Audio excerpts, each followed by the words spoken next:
Hello guys, welcome back to my channel easy learning with Himal. So welcome to physics crash course जिसका नाम है target boards 21। तो इसमें मैं आपको 10 लेक्चर्स में पूरी की पूरी क्लास 10th आपकी फिजिक्स कंप्लीट करवा रहा हूँ और ये है आपका सेशन 4। तो सेशन 1, 2, 3 में मैंने लाइट चैप्टर पूरा कंप्लीट कर दिया था और सेशन 4 में गाइज मैं आपको कलरफुल वर्ल्ड कंप्लीट कर दूंगा। ये वाला चैप्टर छोटा सा ही है तो एक सेशन में ही हो जाएगा। और बेसिकली ये chapter human I and the colourful world था, बट अब सीबीएसई ने सिलेबस रिड्यूस कर दिया तो सिर्फ आपको कलरफुल वर्ल्ड करना है और नेक्स्ट सेशन से हम इलेक्ट्रिसिटी पढ़ना शुरू करेंगे गाइज। सो स्टार्ट करते हैं colourful world. And guys basically मैं क्रैश कोर्स की हर वीडियो में क्या चीज़ें कवर कर रहा हूँ, मैं थ्योरी कवर कर रहा हूँ, न्यूमेरिकल्स कवर कर रहा हूँ। हालांकि इस चैप्टर में न्यूमेरिकल्स नहीं है तो हम न्यूमेरिकल्स नहीं करेंगे, ये चैप्टर आपका थ्योरी बेस्ड है। प्लस हम इंपॉर्टेंट क्वेश्चन एंड आंसर्स करेंगे और ये हैं गाइस आपके प्रीवियस ईयर क्वेश्चंस। ठीक है, तो मैंने प्लेलिस्ट भी बना दी है इस क्रैश कोर्स की, जिससे कि आपको सारी की सारी फिजिक्स सारे के सारे 10 लेक्चर्स उसी प्लेलिस्ट में ऐड हो जाएंगे। तो गाइस शुरू करते हैं। और उससे पहले गाइस मैं आपको बहुत अमेजिंग फीचर के बारे में बताने वाला हूँ। सो मैंने आपको ऑलरेडी अपनी वीडियोज में आस्क अ डाउट फीचर के बारे में बताया था, तो जिसको इस फीचर के बारे में नहीं पता है तो मैं आपको बता दूं कि जब भी आप मैथ्स और साइंस के क्वेश्चन सॉल्व कर रहे होते हो तो अगर आपको कोई भी डाउट आता है तो अब आप ask a doubt feature use कर सकते हो अनअकैडमी का और अपने डाउट्स क्लियर कर सकते हो। क्योंकि जब आप उस क्वेश्चन की फोटो अपलोड करते हो इस फीचर पे तो आपको गाइज इंस्टेंट वीडियो सोल्यूशन मिल जाता है और फीचर टोटली फ्री है। अगर आप पहली बार फीचर यूज कर रहे हो तो मेरा इनवाइट कोड जरूर यूज कर लेना HS19, क्योंकि वो आपसे पूछेंगे इनवाइट कोड। ठीक है, ऐप पे इनवाइट कोड आपको पुट करना पड़ता है। अब यहाँ पे इंपॉर्टेंट कैच क्या है गाइज कि आपके लिए अब एक मौका है कि आप अनअकैडमी प्लस पे पढ़ सकते हो। ठीक है, अनअकैडमी का जो पेड वर्जन है, ठीक है, जहाँ पे आप टॉप एजुकेटर्स के थ्रू पढ़ सकते हो, क्रैश कोर्सेज में एनरोल कर सकते हो, रिविजन बैचेस में एनरोल कर सकते हो, प्रीवियस ईयर क्वेश्चन सॉल्व कर सकते हो। मतलब जो भी अनअकैडमी का प्रीमियम कंटेंट है, जो भी प्लस सब्सक्रिप्शन है गाइज, वो आपको मिल जाएगी फ्री में। 15 डेज की फ्री सब्सक्रिप्शन मिल जाएगी। 1 मंथ के बाद गाइज आपके बोर्ड एग्जाम्स है तो 15 डेज की सब्सक्रिप्शन फ्री में मिल जाएगी। बहुत काम आने वाली है। सिर्फ आपको क्या करना है, आस्क अ डाउट पे 10 डाउट्स पूछने हैं। 31 मार्च तक मैथ्स और साइंस के कोई भी 10 डाउट्स आस्क अ डाउट पे पूछ लेना और ये टोटली फ्री फीचर है। आपको कुछ भी पे नहीं करना है, सिर्फ 10 डाउट्स आपको आस्क अ डाउट पे पूछने हैं और आपको 15 डेज के अनअकैडमी प्लस की सब्सक्रिप्शन मिल जाएगी फ्री में। और बोर्ड एग्जाम से पहले अगर आपको 15 डेज की सब्सक्रिप्शन मिल जाएगी तो आपके बहुत काम आने वाली है। ठीक है, आप डिफरेंट बैचेस में एनरोल कर सकते हो, टेस्ट सीरीज में एनरोल कर सकते हो। ठीक है, और आपको एक एक्सपीरियंस पता चल जाएगा कि प्लस कैसे फंक्शन करता है। और पे तो कुछ भी नहीं करना है, टोटली फ्री है फीचर, तो एवरीथिंग फॉर फ्री। ठीक है, everything is for free. You have to just ask 10 doubts and you have to win the plus subscription of Unacademy. तो चलो अब शुरू करते हैं कलरफुल वर्ल्ड चैप्टर। तो शुरू करते हैं। पहला टॉपिक आपका रिफ्रैक्शन थ्रू प्रिज्म। ठीक है, तो बेसिकली ये जो है, ये डायग्राम आपको दिख रही है, दिस इज योर प्रिज्म। इसको हम प्रिज्म कहते हैं। तो देखो प्रिज्म के क्या होते हैं, 2 ट्रायंगुलर फेसेस। तो देखो ये वाला एक face, this is your face 1 and this is your face 2। तो 2 ट्रायंगुलर फेसेस होते हैं और 3 रेक्टेंगुलर फेसेस होते हैं। ठीक है, कौन कौन सा हो गया, एक तो आपका रेक्टेंगुलर फेस ये वाला हो गया लेफ्ट साइड वाला, एक आपका ये राइट साइड वाला हो गया और एक आपका बॉटम हो गया। ठीक है, तो अगर हम प्रिज्म को देखें, एक ग्लास प्रिज्म को देखें, तो बेसिकली एक ग्लास प्रिज्म में 2 ट्रायंगुलर फेसेस होते हैं और 3 रेक्टेंगुलर फेसेस होते हैं। आगे अगर हम बढ़े तो रिफ्रैक्शन कैसे होती है प्रिज्म से। So this diagram is very important. मैं आपको बता दूं डायग्राम इंपॉर्टेंट है, बोर्ड एग्जाम्स में भी ये डायग्राम आपको पूछी जा सकती है। तो जितनी ये कॉम्प्लेक्स लग रही है डायग्राम उतनी कॉम्प्लेक्स है नहीं। तो चलो जल्दी से एक एक चीज इस डायग्राम के समझते हैं।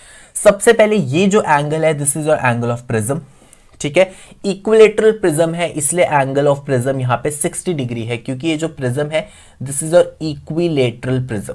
जो आपके एनसीईआरटी में प्रिज्म की डायग्राम है वो इक्विलेटरल प्रिज्म की डायग्राम है, इसलिए ये एंगल 60 डिग्री होगा। अब ये जो इंसिडेंट बीम आ रही है, ये इंसिडेंट रे, ये आपका नॉर्मल आ गया। तो इंसिडेंट रे और नॉर्मल के बीच में जो एंगल होता है वो एंगल ऑफ इंसिडेंस आ गया। अब यहाँ पे देखो रिफ्रैक्शन होगी। क्यों रिफ्रैक्शन होगी, क्योंकि लाइट रे एक मीडियम से दूसरे मीडियम में जा रही है। तो रेयरर से डेंसर में जा रही है तो it will bend towards the normal. अब यहां पे रे आपकी नॉर्मल की तरफ बेंड हो गई। ठीक है, अब ये सीधा सीधा सीधा जाएगी। अगेन यहां पे अब रिफ्रैक्शन होगी। क्या होगा, डेंसर से रेयरर में जा रही है, ग्लास से एयरर में जा रही है। सो यहां पे क्या होगा, bend away from the normal. तो ये आपकी इंसिडेंट रे आ गई, ये वाली आपकी रिफ्रैक्टेड रे आ गई और ये आपकी एमर्जेंट रे आ गई।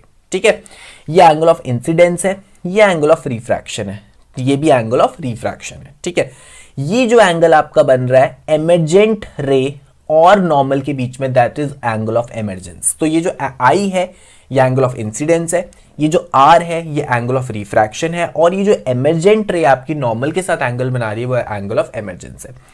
अब यहां पे एक और चीज आपको दिख रही है जो काफी इंपॉर्टेंट है, that is angle of deviation, जिसको हम डी से डिनोट करते हैं। तो एंगल ऑफ डिविएशन कैसे निकालते हैं, जो आपकी इंसिडेंट रे है उसको आगे की तरफ प्रोड्यूस कर दो। ये देखो हमने इंसिडेंट रे आगे की तरफ प्रोड्यूस कर दिए, और जो आपकी एमर्जेंट रे है उसको पीछे की तरफ प्रोड्यूस कर दो।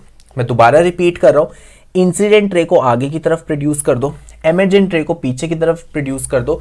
तो ये जो आपका एंगल बनेगा this is your angle of deviation, जिसको हम कैपिटल डी से डिनोट करते हैं। तो मैंने आपको ओवरऑल पूरी डायग्राम समझा दी है, तो ये डायग्राम जरूर प्रैक्टिस कर लेना। 2 मार्क्स का क्वेश्चन आपका इजीली बोर्ड एग्जाम्स में आ सकता है, और ऑलरेडी ये पिछले कुछ सालों में पूछा भी गया है। आगे बढ़ते हैं, डिस्पर्जन थ्रू प्रिज्म। तो बेसिकली क्या होता है, this is a visible light, ये आपकी विजिबल लाइट है। जब हम इसको प्रिज्म से पास करते हैं so it splits into 7 colours. जैसे रेनबो के 7 कलर्स होते हैं, वैसे जो आपकी व्हाइट लाइट होती है, ठीक है, ये जो सन लाइट होती है, बल्ब लाइट होती है, कोई भी लाइट जो 7 कलर्स में स्प्लिट हो जाती है उसको व्हाइट लाइट कहते हैं। तो ये 7 कलर्स में स्प्लिट हो जाती है, इसी प्रोसेस को हम क्या कहते हैं, डिस्पर्जन। ठीक है, डिस्पर्जन कहते हैं। और अगर हम डिस्पर्जन की बात करें, वो 7 कलर्स कौन से हैं, तो उसको हम विबग्योर से डिनोट करते हैं। यहाँ पे इंडिगो नहीं दिया है, तो यहाँ पे मैं एक इंडिगो भी लिख देता हूँ। तो टोटल 7 कलर्स हैं, violet, indigo, blue, green, yellow, orange, red. और ये जो पैटर्न होता है 7 कलर्स का, this is called a spectrum. ठीक है, ये जो पैटर्न है 7 कलर्स का, इसको स्पेक्ट्रम कहते हैं। और ये जो प्रोसेस जिसमें आपकी जो लाइट है वो 7 कलर्स में स्प्लिट हो जाती है, उसको हम डिस्पर्जन कहते हैं। ठीक है, तो देखो वायलेट कलर, फिर इंडिगो आता है, फिर ब्लू आता है, ग्रीन आता है, येलो आता है, ऑरेंज आता है, रेड आता है। अब आपको एक चीज पता होनी चाहिए, वेवलेंथ। तो मैं आपको बता दूं, सबसे ज्यादा जो मैक्सिमम वेवलेंथ होती है, मैक्सिमम वेवलेंथ वो रेड की होती है, और जो मिनिमम वेवलेंथ होती है, मिनिमम वेवलेंथ आपकी वायलेट की होती है। तो जैसे जैसे हम वायलेट से रेड की तरफ जाते हैं, हमारी वेवलेंथ बढ़ जाती है। अब एंगल ऑफ डिविएशन की बात करें, तो मिनिमम एंगल ऑफ डिविएशन आपका कौन सा है, जो मिनिमम एंगल ऑफ डिविएशन है वो आपका है रेड के साथ। ठीक है, अब आप खुद देख सकते हैं minimum angle of deviation red के साथ है। अगर मैं ऑरेंज के साथ बनाऊं तो आपका एंगल ऑफ डिविएशन बढ़ जाएगा। फिर उसके बाद अगर मैं येलो के साथ बनाऊं तो आपका एंगल ऑफ डिविएशन और बढ़ जाएगा।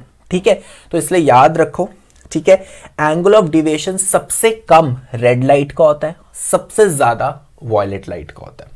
ठीक है, क्योंकि मैंने आपको खुद ड्रॉ करके दिखाया है यहाँ पे देखो। और वेवलेंथ उल्टी हो जाती है, सबसे ज्यादा मैक्सिमम वेवलेंथ आपकी रेड लाइट की होती है और मिनिमम वेवलेंथ आपकी वॉयलेट लाइट की होती है। तो इस डायग्राम में आपको इस टॉपिक में 4 चीजें याद रखनी है। पहली कि डिस्पर्जन क्या होता है, तो डिस्पर्जन मैं आपको बता चुका हूं, ये वो प्रोसेस है जिसमें विजिबल लाइट 7 कलर्स में स्प्लिट हो जाती है। दूसरा जो आपको इंपॉर्टेंट चीज पता होनी चाहिए, स्पेक्ट्रम क्या होता है। स्पेक्ट्रम क्या है, ये जो पैटर्न बन रहा है 7 कलर्स का, विबग्योर, इसको स्पेक्ट्रम कहते हैं। थर्ड, आपको वेवलेंथ के बारे में पता होना चाहिए कि जो रेड है उसकी वेवलेंथ मैक्सिमम होती है और वायलेट की मिनिमम होती है। फोर्थ, आपको एंगल ऑफ डिविएशन के बारे में पता होना चाहिए कि रेड का एंगल ऑफ डिविएशन मिनिमम होता है और वायलेट का एंगल ऑफ डिविएशन मैक्सिमम होता है। आगे बढ़ते हैं, इन्वर्टेड प्रिज्म। तो बेसिकली न्यूटन ने, आइजैक न्यूटन ने एक एक्सपेरिमेंट किया जिससे उसको पता चला कि जो व्हाइट लाइट है वो 7 कलर्स की बनी हुई है। कैसे, उन्होंने क्या किया, जब ये 7 कलर्स निकल रहे थे उन्होंने यहाँ पे एक इन्वर्टेड प्रिज्म रखा। ठीक है, तो जैसे उन्होंने इन्वर्टेड प्रिज्म रखा, एक उल्टा प्रिज्म रखा, और ये जो 7 कलर्स की व्हाइट लाइट है इसे इन्वर्टेड प्रिज्म से पास करी, तो वापस हमें व्हाइट लाइट मिल गई। मतलब ये जो व्हाइट लाइट थी, ठीक है, this is our white light, ये इनिशियल स्टेज थी। ठीक है, अब ये इनिशियल स्टेज थी व्हाइट लाइट की, ये 7 कलर्स में स्प्लिट हो गई। जब ये 7 कलर्स हमने एक उल्टे प्रिज्म, इन्वर्टेड प्रिज्म से पास किए, तो वापस जो लाइट बाहर निकली है वो अगेन हमारी यही वाली व्हाइट लाइट थी। वापस हमें जो हमारा इनिशियल फेस है वो मिल गया। ठीक है, सो ये आपको एक्सपेरिमेंट आना चाहिए इन्वर्टेड प्रिज्म का, और याद रखना है ये किसने किया था, ये आइजैक न्यूटन ने किया था।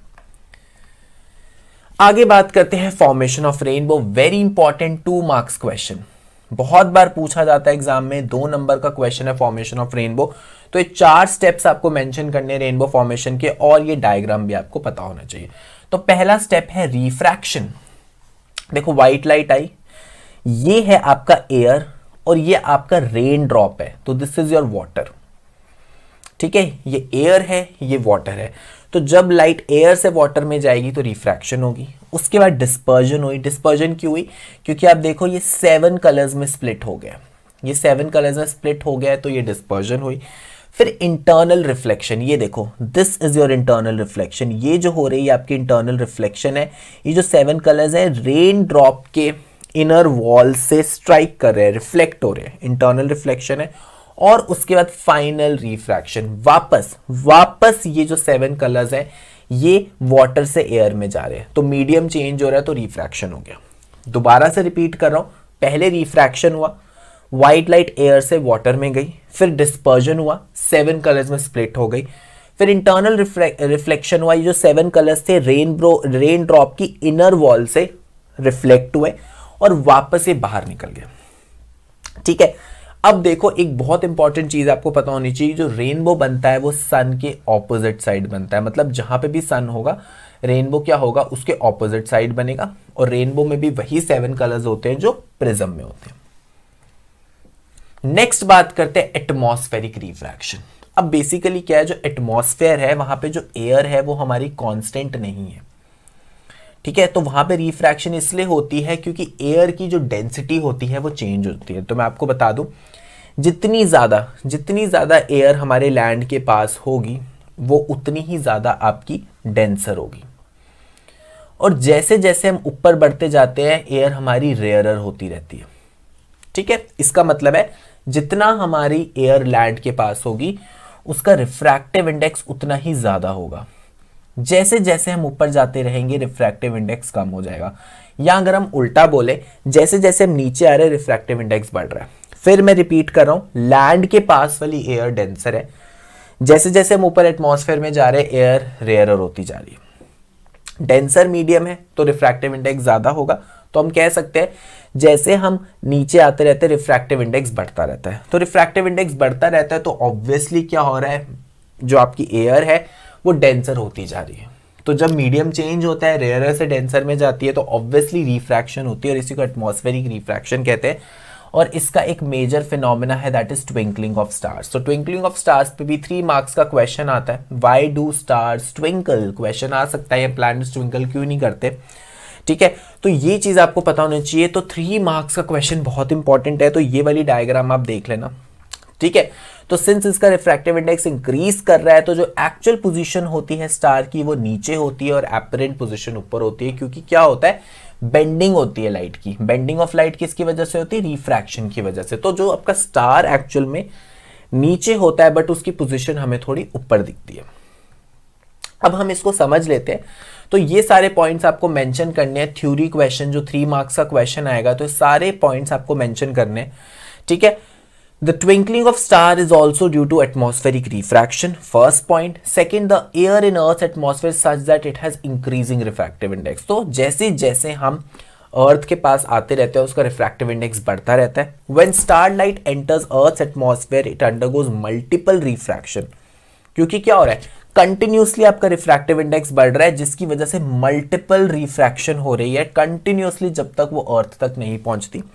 So because of the increasing refractive index, अभी हमने किया था ना, यहां पे रिफ्रैक्टिव इंडेक्स इंक्रीज हो रहा है, तो because of the increasing refractive index the starlight bends towards the normal, क्योंकि रेयरर से डेंसर में लाइट आ रही है ना, ऊपर वाला एयर रेयरर है, नीचे वाला डेंसर है, तो रेयरर से डेंसर में आ रही है तो यहाँ पे बेंडिंग टुवर्ड्स द नॉर्मल हो रही है, and thereby the apparent position of the star is slightly higher than its actual position. Also this apparent position of the star is not fixed. अब बताओ ये जो स्टार की apparent position है fix नहीं है, क्यों? It keeps on changing slightly since the atmospheric conditions of the earth keep varying. Refractive index change होता रहता है, कभी एयर रेयरर हो रही है, कभी ज्यादा रेयरर हो रही है, कभी डेंसर हो रही है, कभी कम डेंसर हो रही है। तो बेसिकली क्या होता है एटमॉस्फेरिक की कंडीशन जो है वो चेंज होती रहती है, जिसकी वजह से क्या होता है स्टार की जो अपरेंट पोजीशन है वो फिक्स नहीं रहती। फिक्स नहीं रहने का मतलब है कभी हमें सपोज स्टार यहाँ दिखे, फिर यहाँ दिखे, फिर यहाँ दिखे, फिर यहाँ दिखे, फिर यहाँ दिखे, क्योंकि अर्थ के एटमॉस्फेयर की कंडीशंस भी चेंज होती रहती हैं, रिफ्रैक्शन भी चेंज होती रहती है, जिसकी वजह से जो अपरेंट पोजीशन ऑफ स्टार की कंटिन्यूसली चेंज होती रहती है। तो जब वो पोजीशन चेंज हो रही है तो वो उसको एक ट्विंकलिंग इफेक्ट देता है, ऐसा लगता है कि तारे जगमगा रहे हैं, ट्विंकल कर रहे हैं। However, the stars are so distant that appear fixed to the naked eye. ठीक है, बट स्टार इतने दूर हैं कि वो हमें ऐसा लगता है फिक्स्ड है, बट वो जो उसकी ट्विंकलिंग दिख रही है वो किसकी वजह से दिख रही है? क्योंकि उसकी अपेरेंट पोजीशन, एक्चुअल पोजीशन तो नहीं चेंज हो सकती, एक्चुअल में तो स्टार एक ही जगह है, बट रिफ्रैक्शन की वजह से इसकी जो अपेरेंट पोजीशन है वो चेंज होती रहती है। नेक्स्ट वेरी इंपॉर्टेंट क्वेश्चन जो आपको आ सकता है, advanced sunrise and delayed sunset. तो ये भी आपको पता होना चाहिए कि एटमॉस्फेरिक रिफ्रैक्शन की वजह से हमें जो हमारा सनराइज है वो एडवांस सनराइज, मतलब अभी सनराइज नहीं हुआ होता और हमें 2 मिनट्स पहले, तो टाइम स्पैन याद रखना है, हमें 2 मिनट पहले ही सन दिख जाता है। और डिलेड सनसेट, सनसेट के बाद भी 2 मिनट्स बाद तक भी हमें सन दिखता रहता है। तो फॉर एग्जाम्पल अगर 6 बजे आपका सनराइज हुआ एक्चुअल में, तो हमें वो सन 5:58 AM ही दिख जाएगा। और सपोज आपका 7 PM सनसेट हो गया, बट वो हमें 7:02 PM तक दिखेगा। ठीक है, तो सनराइज 2 मिनट पहले हो जाता है और सनसेट 2 मिनट देर होता है। एक्चुअल में नहीं हो रहा है, बट हमें सन दिखना शुरू हो जाता है। ठीक है, अब देखो ये आपका होराइजन है, तो बेसिकली अभी सन होराइजन के नीचे है, अभी हमें सन नहीं दिख रहा है, बट रिफ्रैक्शन की वजह से इसकी अपरेंट पोजीशन ऊपर है। तो देखो अभी एक्चुअल में सन ने हॉरिजन क्रॉस नहीं किया, सनराइज नहीं हुआ है, बट हमें रिफ्रैक्शन की वजह से सन ऑलरेडी दिखने शुरू हो गया है। तो ये जो टाइम गैप होता है 2 मिनट्स होता है, कि अभी एक्चुअल में सनराइज नहीं हुआ है बट स्टिल हमें सन दिख रहा है। स्कैटरिंग ऑफ लाइट, ठीक है, नेक्स्ट बात करते हैं स्कैटरिंग ऑफ लाइट। और इसमें ये जो आपको डायग्राम में इफेक्ट दिख रहा है, पहला effect that is called Tyndall effect. ठीक है, टिंडल इफेक्ट हम पढ़ चुके हैं, वैसे केमिस्ट्री में हमने पढ़ा था कि कोलाइडल पार्टिकल से अगर पास करे लाइट को तो टिंडल इफेक्ट शो करता है। उसी तरह से हमें ये पाथ ऑफ लाइट क्यों विजिबल होता है? क्योंकि यहाँ पे डस्ट पार्टिकल्स है। ठीक है, तो कहीं पे भी अगर डस्ट पार्टिकल्स होते हैं तो क्या होता है, जो पाथ ऑफ लाइट है वो विजिबल हो जाता है, इसी को हम टिंडल इफेक्ट कहते हैं। तो टिंडल इफेक्ट का क्वेश्चन आ सकता है, डिफाइन टिंडल इफेक्ट। तो देखो इसकी definition, Tyndall effect is a phenomena when light is scattered by the particles of colloid और पार्टिकल्स ऑफ सस्पेंशन। ये आप पढ़ चुके हो ना केमिस्ट्री में 9th क्लास में, ट्रू सॉल्यूशंस कोलाइड सस्पेंशन। ठीक है, सस्पेंशन का काफी रेयर केस होता है, तो अगर आप सस्पेंशन नहीं भी पढ़ोगे तो आप इसको डिलीट कर सकते हो, बट आपको इतना पता होना चाहिए कि जब भी लाइट स्कैटर होती है through particles of colloid which illuminates the path of light, इसका क्या मतलब है, जब कोलाइडल पार्टिकल से लाइट पास होती है तो जो पाथ ऑफ लाइट है वो विजिबल हो जाता है। The tiny particle scatter the beam of light and make its path visible. In short it is the scattering of light by particles in its path. तो इन शॉर्ट अगर हमें 1 mark का question आता है Tyndall effect का, तो आप simply लिख सकते हो scattering of light by colloidal particles in its path. ठीक है, और ये जो इफेक्ट है it is named after the physicist John टिंडल। तो जो हमारे साइंटिस्ट थे, फिजिस्ट थे जॉन टिंडल, उन्होंने ये इफेक्ट दिया था, इसलिए इसका नाम टिंडल इफेक्ट है। Next, blue colour of the sky. तो वेरी वेरी इंपॉर्टेंट क्वेश्चन आ सकता है, why the colour of the sky is blue. 2 या 3 मार्क्स का क्वेश्चन आपका बन सकता है, यही आपके क्वेश्चंस आने वाले हैं, rainbow, colour of sky blue, delayed sunrise, advance sunset. तो ये क्वेश्चंस के लिए प्रिपेयर हो जाओ। तो चलो समझते हैं। तो देखो जो रेड लाइट है उसकी जो वेवलेंथ होती है 1.8 times greater than the blue light. मैंने आपको बताया ना, जब हम विबग्योर लिखते हैं, ठीक है, जब हम विबग्योर लिखते हैं तो जैसे जैसे हम वायलेट से रेड पे जाते हैं वेवलेंथ हमारी इंक्रीज करती है। तो अगर हम रेड की वेवलेंथ कंपेयर करें ब्लू की वेवलेंथ के साथ, ठीक है, रेड और ब्लू की वेवलेंथ को कंपेयर करें तो रेड लाइट की वेवलेंथ है वो 1.8 टाइम्स ग्रेटर है। तो क्या होता है, when sunlight passes through the atmosphere the fine particles in air, जो एयर के पार्टिकल्स हैं वो बहुत छोटे हैं। ठीक है, तो जब एयर के पार्टिकल्स छोटे हैं तो याद रखना जो छोटे पार्टिकल्स होते हैं वो छोटी वेवलेंथ को स्कैटर कर पाते हैं। मैं अगेन रिपीट कर रहा हूं, अगर पार्टिकल साइज छोटा है तो वो छोटी वेवलेंथ को स्कैटर कर पाएंगे मोर स्ट्रांगली देन रेड। ठीक है, अगर वेवलेंथ बड़ी होगी तो छोटे पार्टिकल उसको स्कैटर नहीं कर पाएंगे। तो बेसिकली क्या होता है, ब्लू कलर की वेवलेंथ शॉर्ट होती है, इसलिए वो ब्लू कलर को ज्यादा स्कैटर कर पाते हैं रेड के कंपैरिजन में। तो ऑब्वियसली अगर वो ब्लू कलर को स्कैटर कर रहे हैं तो हमें स्काई कैसा दिखेगा, ब्लू दिखेगा। इसीलिए जो स्कैटर्ड ब्लू लाइट होती है, ये हमारी आईज में एंटर करती है और हमें स्काई ब्लू दिखता है। समझ आ गया। अब एक और क्वेश्चन आ सकता है कि एस्ट्रोनॉट्स को जहां पे एटमॉस्फेयर नहीं होता वहां पे क्यों जो आपका स्काई है वो डार्क दिखता है? क्यों? क्योंकि वहां पे कोई एटमॉस्फेयर ही नहीं है, कोई पार्टिकल्स ही नहीं है स्कैटर करने के लिए, किसी भी वेवलेंथ की लाइट वहां पे स्कैटर हो ही नहीं रही है, इसलिए एस्ट्रोनॉट्स को जो स्पेस पूरा डार्क दिखता है। हमारे अर्थ पे जब हम एटमॉस्फेयर में एंटर करते हैं तो छोटे छोटे पार्टिकल्स हैं जो छोटी वेवलेंथ ऑफ लाइट को ज्यादा स्कैटर करते हैं, इसलिए हमें जो ब्लू कलर ऑफ लाइट है वो क्लियरली दिखती है। नेक्स्ट वेरी इंपॉर्टेंट क्वेश्चन कि सनराइज और सनसेट के टाइम जो सन है वो रेडिश या ऑरेंज कलर का क्यों दिखता है? ये भी बहुत इंपॉर्टेंट क्वेश्चन है। अगेन बोल दूं 2 मार्क्स का क्वेश्चन आएगा, ये 2 मार्क्स का क्वेश्चन है कि क्यों हमें सनराइज और सनसेट के टाइम सन रेडिश और ऑरेंज दिखता है। तो चलो समझते हैं। During sunrise and sunset, the rays have to travel a large part of the atmosphere. अब देखो सनराइज और सनसेट के टाइम सन हमसे बहुत दूर होता है, तो उसको काफी ज्यादा ट्रैवल करना पड़ता है because they are very close to the horizon. तो ऑलमोस्ट सन आपका हॉरिजन के क्लोज होता है, ठीक है, तो जिसकी वजह से उसको काफी ज्यादा ट्रैवल करना पड़ता है। Therefore light other than red is mostly scattered away. जो छोटी वेवलेंथ की लाइट होती है वो स्कैटर हो जाती है। समझ रहे हो? यहां से light I, this is your VIBGYOR, यहां से हमारे पास लाइट आ रही है, बट वो इतना ट्रैवल करने के बाद ये जो छोटी वेवलेंथ वाली लाइट है, ये स्मॉलर वेवलेंथ वाली लाइट है, इट स्कैटर्स अवे। हमने पढ़ा था ना, स्मॉलर पार्टिकल्स इसको स्कैटर कर देता है, तो ये तो स्कैटर हो जाती है। तो हमें लार्जर वेवलेंथ लाइक ऑरेंज और रेड, ऐसी लार्जर वेवलेंथ ऑफ लाइट ही हमारी आईज तक पहुंच पाती है। सो जो most of the red light होती है, जो लीस्ट स्कैटर्ड होती है, वो ही हमारी आईज में एंटर करती है। तो जो लाइट हमारी आईज में एंटर करेगी हमें वही तो कलर दिखेगा, इसीलिए सन और जो स्काई है वो रेड कलर का दिखता है। ठीक है, तो मैं आपको रिपीट कर देता हूं। सनराइज और सनसेट के टाइम में सन काफी दूर होता है, लाइट को काफी ज्यादा डिस्टेंस ट्रैवल करना पड़ता है, जिसकी वजह से क्या होता है, जो छोटी वेवलेंथ ऑफ लाइट है वो तो स्कैटर हो जाती है, तो हमारे तक जो लाइट पहुंच पाती है वो रेड लाइट है। तभी ट्रैफिक सिग्नल्स, यहां से क्वेश्चन आता है कि ट्रैफिक सिग्नल्स में हम रेड लाइट को डेंजर या स्टॉप वाला साइन क्यों यूज करते हैं? क्योंकि वो हमें दूर से भी दिख जाता है। रेड कलर की लाइट स्कैटर नहीं हो पाती, वो लार्जर डिस्टेंस ट्रैवल करके हमारी आईज तक पहुंच पाती है। अगर हम ब्लू कलर का सिग्नल बनाते तो वो तो स्कैटर हो जाती है, हमें ब्लू कलर दिखता ही नहीं। तो ये वन ऑफ द रीजन है रेड कलर यूज करने का फॉर डेंजर साइन, क्योंकि वो हमें दूर तक दिख जाता है। ठीक है, और ये वाली डायग्राम भी ड्रॉ कर लेना। जब सन ओवरहेड होता है तो फिर स्कैटरिंग ज्यादा नहीं हो पाती। देखो, जब सन ओवरहेड है तो sun is very close to us, horizon में सन फार है, जब सन हॉरिजन के पास है तो सन दूर है, जिसकी वजह से ब्लू कलर स्कैटर हो जाता है और हमें जो सन है वो रेडिश दिखता है। ये मैं अभी एक्सप्लेन कर चुका हूं। अगर क्वेश्चन आता है कि नून के टाइम हमें सन व्हाइट क्यों दिखता है, तो बेसिकली सनलाइट आपकी व्हाइट लाइट है। सन हमारा इतना पास है कि जब तक सनलाइट हमारे तक आती है तो वो ज्यादा स्कैटर नहीं हो पाती, क्योंकि नून पर सन बिल्कुल हमारे सर के ऊपर होता है, तो ज्यादा लाइट स्कैटर नहीं हो पाती। तो जब व्हाइट लाइट स्कैटर ही नहीं हो पा रही है तो हमारी आंखों में पूरी की पूरी व्हाइट लाइट आ जाएगी, और वही व्हाइट लाइट की वजह से सन हमें ऑलमोस्ट व्हाइट दिखता है।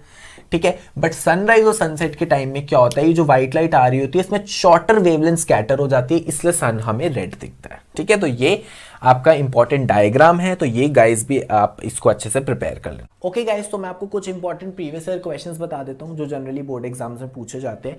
Explain why do the planets not twinkle but stars twinkle, बहुत कॉमनली आस्क्ड क्वेश्चन है। Then the sky appears dark instead of blue to an astronaut, stated reason, already discussed in the session. A star sometimes appear brighter and sometimes appear fainter. What is this effect called? That is twinkling effect. State the reasons for this effect. मतलब आपको simply बताना है कि stars twinkle क्यों करते हैं।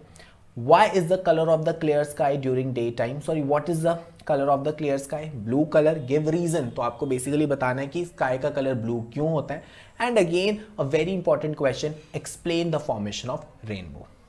So thank you guys for watching the video. और अगर आपको वीडियो पसंद आई होगी तो उसको लाइक कर दो, कमेंट कर दो, शेयर कर दो, और अगर चैनल पे पहली बार आए तो सब्सक्राइब कर दो, बेल आइकन भी प्रेस कर देना। मुझे इंस्टाग्राम पे भी फॉलो कर सकते हो, मेरा टेलीग्राम ग्रुप ज्वाइन कर सकते हो, एंड गाइज आप मुझे मेरी ईमेल आईडी पे भी फॉलो कर सकते हो। और मेरी अनअकैडमी पे भी सारी क्लासेस हैं, ठीक है, वो क्लासेस भी आप फ्री में देख सकते हो। पूरा फिजिक्स और इंग्लिश का सिलेबस वहाँ पे कवर करवाया हुआ है। कुछ क्लासेस का लिंक मैंने डिस्क्रिप्शन बॉक्स में डाला हुआ है, so do check that guys also.